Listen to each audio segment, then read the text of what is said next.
Hello साथियों, नमस्कार। YouTube पर एग्जाम्पो 22 के चैनल पे आप सभी का स्वागत है, अभिनंदन है। आशा है आप सभी लोग बहुत अच्छे होंगे। आप लोगों की तैयारी भी बहुत अच्छे से चल रही होगी। साथियों, जो लोग चैनल पर नए जुड़े हैं, चैनल को सब्सक्राइब कर दें, शेयर कर दें और लास्ट में कमेंट करके बताना कि आज का सेशन कैसा रहा। हमारे और भी सब्जेक्ट के वीडियो देखने के लिए चैनल के प्लेलिस्ट में जा कर के आप लोग देख सकते हैं। तो साथियों, आज हम पढ़ेंगे क्या एंशिएंट हिस्ट्री से संबंधित कुछ इम्पोर्टेंट क्वेश्चन रहेंगे। किससे? एंशिएंट हिस्ट्री यानी प्राचीन इतिहास से कुछ इम्पोर्टेंट क्वेश्चन है। वही क्वेश्चन लेकर के आए हैं जो प्रीवियस ईयर एग्जामों में कहीं ना कहीं पूछे गए, यानी एंशिएंट हिस्ट्री प्राचीन इतिहास से संबंधित है। जिसमें प्राचीन इतिहास में हमारा टॉपिक रहेगा किससे? धर्म ग्रंथ से संबंधित। हिंदू पुराणों में कौन कौन से धर्म ग्रंथ या अन्य कोई कौन कौन से धर्म ग्रंथ हैं, इसके बारे में जानेंगे। धर्म को अगर देखा जाए तो इंग्लिश में इसे क्या कहा जाता? इसे कहा जाता है स्क्रिप्चर। क्या कहा जाता? स्क्रिप्चर कहा जाता। क्या कहा जाता? स्क्रिप्चर कहा जाता। इसे धर्म ग्रंथ कहा जाता है अंग्रेजी में, स्क्रिप्चर। आइए इससे संबंधित इम्पोर्टेंट क्वेश्चन देखते हैं आज के। क्या इम्पोर्टेंट क्वेश्चन है? क्वेश्चन नंबर पे ध्यान मत देना, इससे संबंधित हमने एंशिएंट हिस्ट्री से संबंधित और भी वीडियो बना दी हैं, तो आप लोग देख लेना जा कर के। चलो देखते हैं क्वेश्चन क्या है। इम्पोर्टेंट क्वेश्चन है, धर्म ग्रंथ के अंतर्गत क्या क्या आता है? क्या पूछा गया? धर्म ग्रंथ के अंतर्गत क्या क्या आते हैं, कौन कौन धर्म ग्रंथ हैं, ये पूछा गया है। बहुत ही अच्छा क्वेश्चन है। चलो देखते हैं। पहला, धर्म ग्रंथ में कौन आ जाता है? वेद। क्या आ जाते हैं? वेद। वेद अगर देखें तो वेद कितने प्रकार के होते हैं? वेद वेद जो होते हैं ये 4 प्रकार के होते हैं। सबसे पुराना वेद ऋग्वेद होता है। इसके बाद क्या दिए गए हैं? पुराण। पुराण कितने होते हैं? पुराण जो हैं ये हिंदू पुराणों के अनुसार कितने? 18 पुराण। पुराणों की संख्या कितनी है? पुराणा। ब्राह्मण अगर देखते हैं तो देखा भारत में पहले क्या चलती थी? वर्ण व्यवस्था चलती थी। क्या चलती थी? वर्ण व्यवस्था, जिसमें 4 वर्णों में डिवाइड थी, ब्राह्मण, क्षत्रिय, वैश्य और शूद्र। जिसमें सबसे सर्वोच्च वर्ण था वो कौन था? ब्राह्मण था। इसके बाद आ जाते हैं, देखते हैं किसके बारे में आ जाते हैं? आरण्यक के बारे में। क्या देखते हैं? आरण्यक के बारे में। तो आरण्यक जो है इसे क्या कहे? आरण्यक का हिंदी इसका पर्यायवाची है, ये किसका पर्यायवाची? तो वन का। वन या जंगल, क्या कहेंगे? वन या जंगल का पर्यायवाची है ये आरण्यक। ये वेदों में किसका है? ये गद्य से संबंधित है। किससे? गद्य खंड वाला है। क्या है? गद्य खंड से संबंधित है। इसके बाद देखते हैं कौन सा पुराण। इसके बाद आ जाएगा वेदांग। क्या आ जाएगा? वेदांग। तो वेदांगों की संख्या कितनी है? इसकी संख्या है 6। वेदांगों की संख्या कौन कौन है? 6 है वेदांगों की संख्या, जिसमें आ जाती है शिक्षा, कल्प, व्याकरण, ज्योतिष, छंद और निरुक्त। ये 6 वेदांग हैं। इसके बाद फिर कौन आता है? अंतिम आ जाएगा कौन सा? उपनिषद। उपनिषद जो है ये आ जाएगा। उपनिषद देखते हैं तो उपनिषद की संख्या कितनी है? उपनिषद की संख्या जो है 108 यानी 108 है। 108 कितनी है? 108 यानी 108 जो है उपनिषदों की संख्या है। तो ये धर्म के अंतर्गत आते हैं। इससे डिटेल में हमने जो जानकारी थी बता दी है। धर्म के अंदर कौन कौन हो गए? वेद हो गए, पुराण हो गए, ब्राह्मण हो गए, आरण्यक हो गए, वेदांग है और उपनिषद है। ये सभी वेद के अंतर्गत आते हैं और इससे संबंधित अभी हमने जानकारी बता दी है। आइए नेक्स्ट क्वेश्चन देखते हैं। आज का अगला क्वेश्चन क्या है? अगला क्वेश्चन है, भारत का प्राचीनतम धर्म ग्रंथ कौन सा है? क्या पूछा गया?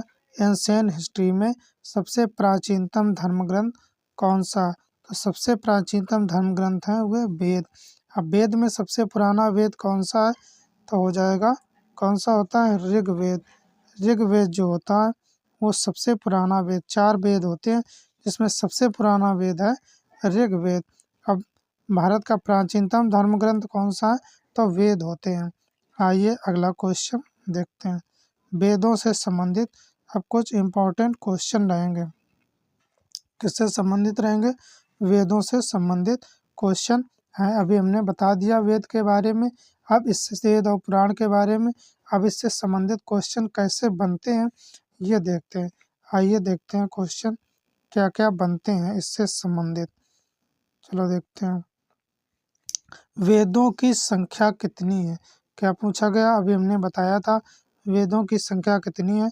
तो वेदों की संख्या जो है वो 4 है। कितनी है? 4 है, 4 है। तो पहला वेद हो जाएगा ऋग्वेद, यजुर्वेद, यजुर्वेद, सामवेद और अथर्ववेद।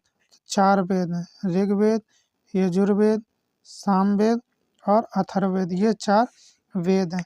तो हमने क्या बताया था? सबसे पुराना वेद कौन सा है? सबसे पुराना वेद जो है वो ऋग्वेद है, सबसे प्राचीनतम वेद है। और सामवेद में है, इससे क्या जन्म हुआ है? संगीत का जन्म हुआ है। किससे? सामवेद से संगीत का जन्म हुआ है।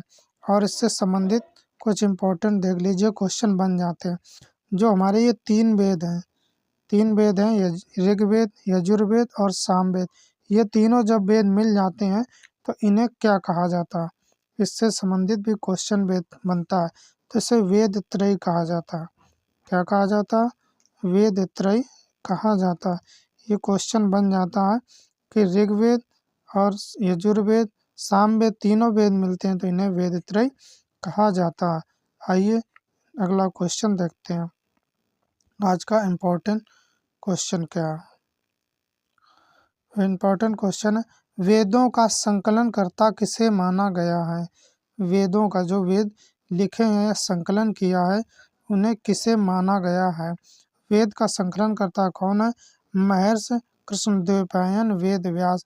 इनका ये पूरा नाम है महर्षि कृष्णद्वैपायन वेद व्यास। कभी कभी शॉर्ट फॉर्म में कह देते हैं क्या, वेद व्यास ने लिखा है वेदों को। मगर अगर कभी कभी फुल फॉर्म भी पूछ देता है तो इनका पूरा नाम क्या है? पूरा नाम है महर्षि कृष्णद्वैपायन वेद व्यास है। इन्होंने ही वेदों को लिखा है। आइए आज का नेक्स्ट क्वेश्चन देखते हैं। नेक्स्ट क्वेश्चन क्या रहेगा? थोड़ा बड़ा क्वेश्चन है, चलो देख लेते हैं। अगला क्वेश्चन देखते हैं क्या है। वेद जो है हमें क्या संदेश देते हैं? वेद से हमें क्या शिक्षा मिलती है, क्या संदेश मिलता है? तो वेद से हमें क्या मिलता है? इसमें देखो एक शब्द लिखा है वासुदेव कुटुम्बकम, लिखा है वासुदेव कुटुम्बकम। वासुदेव जो है ये वासुदेव जो किसकी ये पर्यायवाची है? तो पृथ्वी की। किसकी पर्यायवाची? पृथ्वी, अग्नि, धरा, ये सब पृथ्वी के पर्याय। कुटुम्ब माने क्या होता है? कुटुम्ब माने होता है परिवार। क्या होता है? कुटुम्ब माने परिवार। तो वासुदेव कुटुम्बकम, तो इसका अर्थ क्या हुआ पूरा? वासुदेव कुटुम्बकम में इसका अर्थ होता है, इसका मतलब है कि सारा संसार एक परिवार है और हम सबको मिलजुल कर रहना चाहिए। इसका मतलब क्या हुआ? इसका मतलब हुआ कि जो सारा संसार है वह एक परिवार की तरह है और हम सबको कैसा रहना चाहिए? मिलजुल करके रहना चाहिए। ये इसका अर्थ हुआ वासुदेव कुटुम्बकम का। ये वेद से लिया, ये वेदों में लिखा है। आइए इससे संदेश मिलता है कि सारा संसार जो क्या है एक परिवार की तरह है और हमें मिलजुल कर रहना चाहिए। आइए नेक्स्ट क्वेश्चन देखते हैं। प्राचीन इतिहास में संहिता किसे कहा गया है? प्राचीन इतिहास यानी एंशियंट हिस्ट्री में संहिता शब्द आया है, ये किसे कहा गया है? तो 4 वेदों को, जब 4 वेद कौन? ऋग्वेद हो गया, यजुर्वेद हो गया, सामवेद हो गया और अथर्ववेद, ये चारों वेद जब मिल जाते हैं तो इन्हें क्या कहा जाता है? संहिता कहा जाता है। और 3 वेद जब मिलते हैं तो उन्हें क्या कहा जाता है? अभी बताया था वेद त्रयी कहा जाता है। आइए अगला क्वेश्चन देखते हैं आज का। देखते हैं आज का क्वेश्चन क्या है। ये भी अच्छा क्वेश्चन है और इम्पोर्टेंट क्वेश्चन है। चलो देखते हैं क्या क्वेश्चन है आज का। भारतीय परंपरा वेदों को क्या मानती है? भारतीय परंपरा, परंपरा यानी ट्रेडिशनल, भारतीय माने इंडियन, जो भारतीय लोग हैं, भारतीय परंपराएं हैं, वे वेदों को क्या मानते हैं, वेदों को किस प्रकार से मानते हैं। तब भारतीय परंपरा वेदों को नित्य यानी जो हमेशा से हो, क्या हो, नित्य यानी हमेशा से रहे हों, जो पुराने समय से चले आ रहे हों, और अपौरुषेय यानी अपौरुषेय मतलब क्या हुआ, यानी जिसको किसी इंसान ने ना बनाया हो या इंसान के द्वारा नहीं लिखा गया हो, नहीं मानते हैं। किसके द्वारा मानते हैं, देवताओं द्वारा लिखित मानते हैं। यानी भारतीय परंपरा वेदों को क्या मानते हैं, वे क्या मानते हैं, जो नित्य यानी हमेशा से चला आ रहा है, और अपौरुषेय मतलब क्या हुआ, यानी जो किसी इंसान के द्वारा नहीं लिखे गए बल्कि किसी देवताओं के द्वारा लिखे गए हैं। ये बताया है वेदों के बारे में। आइए अगला क्वेश्चन। साथियों, ये इम्पोर्टेंट क्वेश्चन थे, किससे, एंशिएंट हिस्ट्री में वही क्वेश्चन लेकर के आए थे जो किसी ना किसी एग्जाम में पूछे गए, और अच्छे भी क्वेश्चन थे ये। आप लोगों को हमने डिटेल से समझा दिया, तो आप लोगों को अब समझ में आ गया होगा। तो साथियों, आज के हमारे एंशिएंट हिस्ट्री से संबंधित ये इम्पोर्टेंट क्वेश्चन थे। वेदों से ऋग्वेद हुआ, सामवेद हुआ, यजुर्वेद, इससे संबंधित और भी एक वीडियो हम बना देंगे। वेदों से संबंधित इम्पोर्टेंट क्वेश्चन लेकर के आएंगे, तो आप लोगों को कोई प्रॉब्लम नहीं होगी।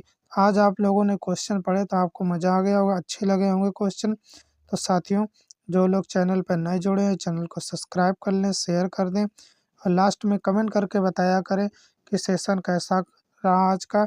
लाइक कर दिया करें, जिससे हमें बहुत ही मोटिवेशन मिलता है। साथियों, अपना अमूल्य समय निकाल कर हमारे चैनल पर जुड़ने के लिए, हमारा वीडियो देखने के लिए बहुत बहुत धन्यवाद। Thanks for watching this video.